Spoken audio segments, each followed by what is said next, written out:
Your host, we are live and recording. Good afternoon and welcome to the Douglas County Board of County Commissioners Land Use Meeting and Public Hearing on Tuesday, March 23rd, 2021. It is 2:31 in the afternoon. Would you all please stand and join us with the Pledge of Allegiance? I of the United States of America and to the republic for which it stands, one nation, under God, indivisible, with liberty and justice for all.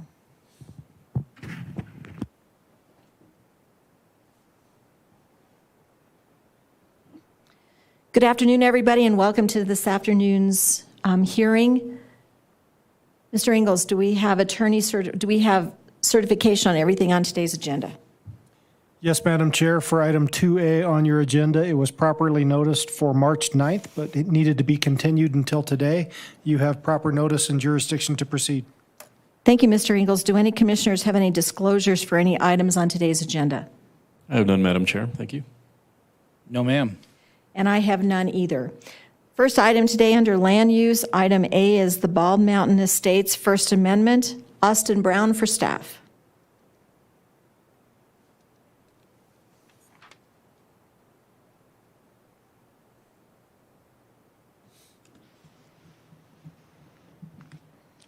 Good afternoon, Commissioners. Austin Brown representing Planning Services. The project before you is a replat request, project file number SB 2019-011. The applicants are the owners of the 5 lots involved in this request: Arvidsson, Donovan, Miranda, and Reynolds. Kevin Archer of David E. Archer and Associates is the representative representing all owners of the 5 lots.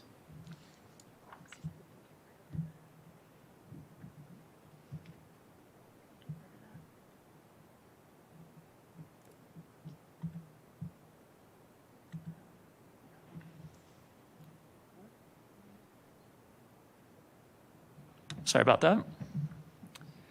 The owners request approval of a replat to reconfigure 5 single-family residential lots and vacate an undeveloped 60-foot public right-of-way, Simmons Drive, in the Bald Mountain Estates subdivision.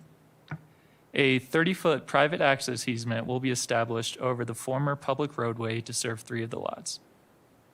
To accommodate a home location on proposed lot 2A, an additional 20-foot wide access easement will be granted through proposed lot 1A.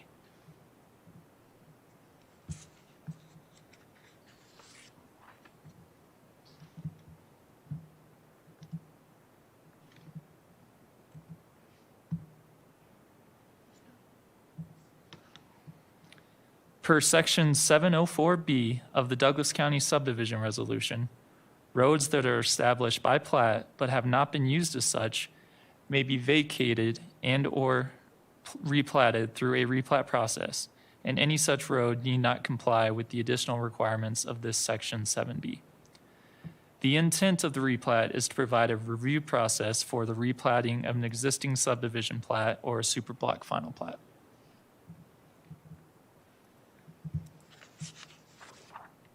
The replat process begins with the submittal of an application. Following a review period by referral agencies and the public, there is a public meeting before the Board of County Commissioners. 2 neighbor comments were received on this application. The applicant can discuss their subsequent neighbor meeting and how these comments were addressed. The Bald Mountain Estates subdivision is zoned for estate residential use. The original plat was approved in 1960 and included 68 lots divided into 7 blocks. Lot sizes within the subdivision are 1 acre on average. The 60-foot Simmons Drive right-of-way was created with the original plat. It has not been developed or used as a public road and is therefore eligible for vacation through the replat process per section 704B of the Douglas County subdivision resolution. In 2017, the board approved a waiver from the zoning resolution requirement for central water for lots within Bald Mountain Estates. These next few slides will provide a visual context for the properties involved in this replat request. The affected lots are outlined here in red within the Bald Mountain Estates subdivision. located near the El Paso County boundary at the intersection of Furrow Road and Ray Drive. The 5 lots total 7.35 acres in size and are currently zoned estate residential. This slide shows an aerial view of the properties in context with the surrounding development. In general, the parcels do slope down gently to the west. There is a natural drainage way and unmapped floodplain that affects Lot 2, Block 6, and Lot 5A, Block 5. This is the replat exhibit showing the 5 lots and the 60-foot public roadway easement to be vacated. The new 30-foot private access easement is indicated in red. Please note that lots 1 and 2 will be shifting from a north-south orientation to an east-west orientation. This is designed to accommodate the existing drainage area and unmapped floodplain, which severely limits the buildable area on Lot 2. The proposed reconfiguration will allow for residents to be built on this lot. An additional 20-foot wide access easement will be granted through proposed Lot 1A to accommodate a home on Lot 2A. A no-build zone is also established over the floodplain traversing a portion of the replat area. This pond and drainage way were not considered at the time of the original plat in 1960. Tri-County Health reviewed well and septic locations for the 3 undeveloped lots and indicated that appropriate design and separation standards can be met. This is a view looking west from Ray Drive towards the Simmons Drive right-of-way. The 60-foot roadway to be vacated is located between Lot 3, Block 6 to the north, and Lot 4, Block 5 to the south, which are shown in this photo. A replat may be approved upon the finding by the Board of County Commissioners that these approval standards have been met. These approval standards are discussed in greater detail in the staff report.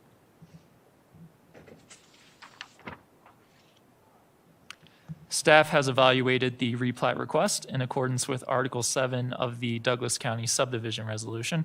Should the board find that the approval standards for the replat are met, staff proposes the following conditions for the board's consideration. Condition number 1, concurrent with the recordation of the plat exhibit, quitclaim deeds to resolve lot ownership shall be recorded. Condition number 2, prior to recordation of the replat, technical corrections to the plat exhibit shall be made to the satisfaction of Douglas County. And condition number 3, all commitments and promises made by the applicant or the applicant's representative during the public meeting and/or agreed to in writing and included in the public record have been relied upon by the Board of County Commissioners in approving the application. Therefore, such approval is conditioned upon the applicant's full satisfaction of all such commitments and promises. Section 706.06 of the subdivision resolution sets forth the parameters for the board's determination on replat requests. This concludes staff's presentation. At this time, I am available to take any questions. The applicant's representative, Kevin Archer, is here to answer any questions as well. I think we have a couple of the homeowners with us as well. Thank you, Austin. Any questions for staff? Thank you, Madam Chair. Thank you, Austin, for the presentation. I just wanted to clarify, so based upon the letter we got from Tri-County Health, it sounds like the exhibit from November 2nd satisfies their issue with the setbacks with the wells? That's correct, yes. Okay, thank you. I have no further questions. Yeah, I do. So the applicants in this instance, are these the owners of those different plots of land? Yes, so the applicants, all of which are represented by Archer, are the owners of those individual lots.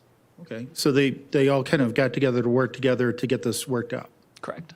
And basically, they need us to just say, yes, you may complete that replat. Yep, so all of them are on board with the project and awaiting county approval, correct? Okay. That's all I got. Okay, thank you. I have no questions. Mr. Archer, would you like to present? Yeah. My name is Kevin Archer, ARCHER, address 105 Wilcox in Castle Rock. I see Luke Donovan and Matthew Arvidsson are both on as well, and might like to say something when I'm finished here. Really, I just kind of wanted to go through kind of a brief history of how all this kind of got underway and started. Matthew Arvidsson and his wife bought Lot 1, Block 6, which is the westernmost lot on the west side of the project. And Luke and Naomi had purchased lots 5 and 6 on the south side. And they had replatted their lot into one larger lot. Yeah, so so Donovan has the southern lot, which will be Lot 5A, Block 5, and Arvidsson's have Lot 1A and Lot 2A. When the project started, they were just interested in being able to get building permits on their properties, and to be able to get a building permit, the road had to be finished, and since it was in county right-of-way, it had to be built to county standards. So they were willing to pursue that. We completed a road design and sent it out for costs, and it was extremely expensive. And one of the other items, Austin, can you show the slide looking to the west? The picture. So you can see from the picture here, there's a lot of vegetation growing right alongside the road, the existing path, really, that goes down the right-of-way. And there's a lot of vegetation on either side of that road. And one of the other things that happened with the county road section is all that vegetation would pretty much have to be destroyed to fit the road section and drainage ditches and whatnot through there. And that wasn't very appealing either. So that, and along with the cost, the Luke and Matthew decided to look at another alternative, and that alternative is kind of where we're at today with the road vacation, which essentially allows them to build a driveway down the center of that old right-of-way. And so that allows that vegetation to stay, and created a few other issues that were eventually overcome. And one of the issues was the fact that the property owners that had existing houses on either side, you can see one of the houses in the picture there, the other one's kind of hidden behind trees. But to vacate the right-of-way, those homeowners had to become involved in the project. At the time, it was Rooney and Scarborough were the property owners, and after conversations with them, they were on board with the project, and so we started moving forward. With the reason they needed to be involved is generally when the right-of-way is vacated, property owners adjacent get half the right-of-way and such. So that with these two other property owners involved, it was agreed that each one of them would get 15 feet of the right-of-way, and Luke and Matthew would get the center 15 for their driveways. So that was all agreed on with the property owners, and so we started moving forward with the overall vacation. As we went through the process, both of those properties sold and are now owned by Reynolds and Miranda, and they're also on board. So and there'll be signatories on the final plat, should it be approved. And then one other thing happened through the process is Lot 2, Block 6 was eventually purchased by Matthew.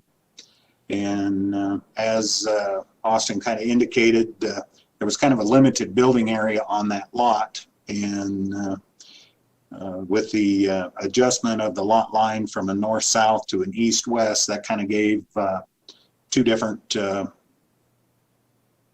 buildable areas, or more of a buildable area on both properties. So as we, that's kind of the history of how we got to where we are today.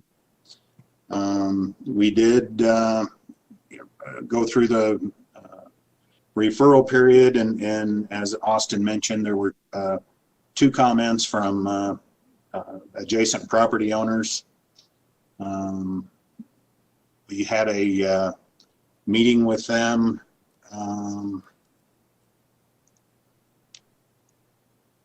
on January 6th of 2020.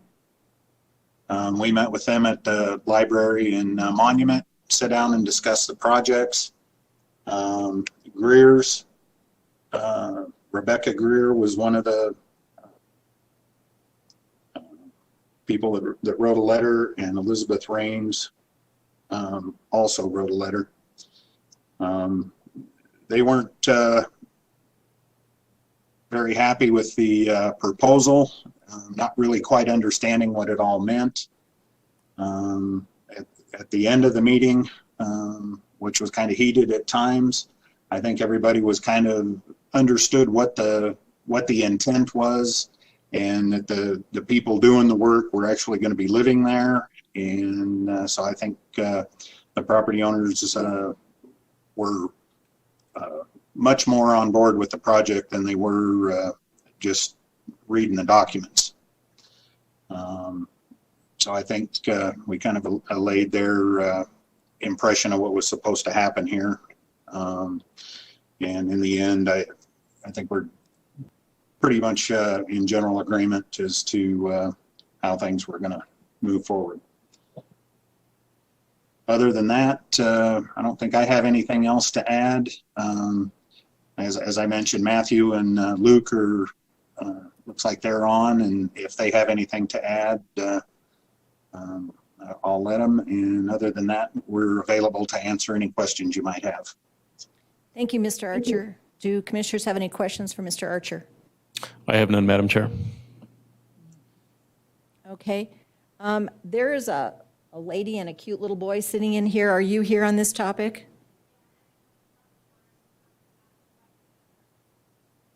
Okay. Since you were here in the room, I was going to give you the option to speak first before people online. Did you want to speak?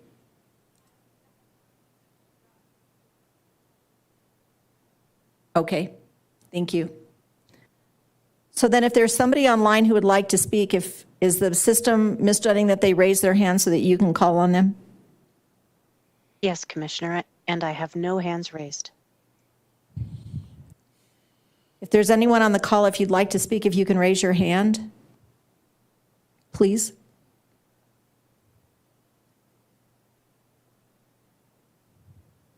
I have no outside attendees, Commissioner, so no hands raised. Mr. Archer, can you hear what Ms. Dunning is saying?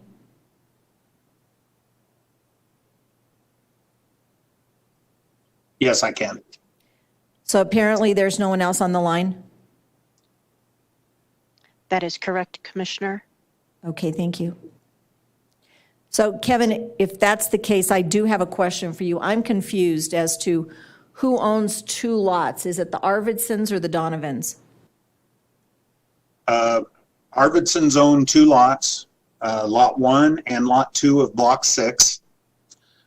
Donovan's purchased two lots, but have previously combined that into one lot, so they own the one lot 5A, Block 5.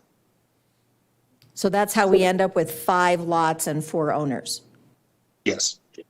Okay, thank you. If there's no citizen, then there's no other applicant speaking with no hands raised. So I'm going to open this up then for citizen comment. Are there any citizens who would like to address the board on this topic? Seeing no one in the hearing room, Ms. Dunning, is there any citizens online raising their hand to address the board on this topic? I have no hands raised.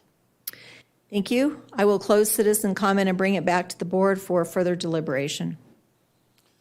Madam Chair, in my review of the packet and in hearing from staff and the applicant today, I'm under the impression that the application meets the criteria under 704-01 et sequitur and the design review standards under 404-01 et sec. And I will Thank be in you. favor. Well, cool. Well, I'll just go ahead and make the motion. Hold on just a minute. I just wonder if you had any comments. Listen, my comments are that this is, we've gone through public commentary already. Okay. Yeah, my comments is this is great. This is phenomenal. Seeing neighbors work together and square away their differences in order to make their lives better. This is what I like to see, and I very rarely, in my experience, get to see this on a land use hearing. Usually it's something very different. I hope they're all like this, commissioners, because this is phenomenal. So having reviewed the letters that came in and then reviewing the summary of that meeting, and then, of course, hearing from the applicant's representative, I'm all in favor of this, and I just wish more of our residents would take these proactive actions with solving differences and solving problems with their land. Thank you, Commissioner Teal. Mr. Archer, I have a question for you. Okay. There are 3 conditions to this application. Do you agree to all 3 conditions? Yes, we do. Okay, with that, then I'm ready for a motion. Madam Chair, if it pleases the board, I'd like to make a motion to approve Bald Mountain Estates First Amendment with 3 conditions as presented. Project file SB 2019-011. Second. Have a first and a second. All in favor say aye. Aye. Aye, and that motion carries. Congratulations, and thank you for all working together to solve your own problems, because playing King Solomon is not something we like to do. Thank you. Thank you. And with that, today's hearing ends, and the next land use and public hearing will be held on Tuesday, April 13th at 2:30 in the afternoon.